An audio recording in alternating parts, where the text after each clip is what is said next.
Maharashtra today 24 news, सत्य परिस्थितीचा सविस्तर आढावा। जागतिक महिला दिनानिमित्त महिला सशक्तीकरण कार्यक्रमाचे आयोजन। सामाजिक कार्यकर्त्या व मुस्लिम वेलफेअर असोसिएशनच्या जिल्हा अध्यक्ष फराना शेख यांचे आयोजन। आंतरराष्ट्रीय महिला दिन दरवर्षी 8 मार्च रोजी साजरा केला जातो। हा दिवस महिलांच्या सामाजिक, आर्थिक, सांस्कृतिक आणि राजकीय कामगिरीचा गौरव करणारा आणि समानतेची जाणीव करून देणारा विशेष दिवस आहे।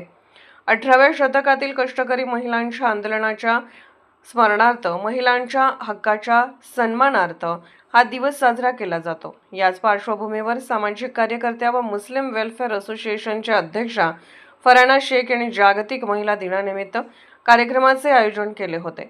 या कार्यक्रमात महिलांचे आर्थिक व सामाजिक सशक्तीकरण या विषयावर मान्यवरांची भाषणे झाली।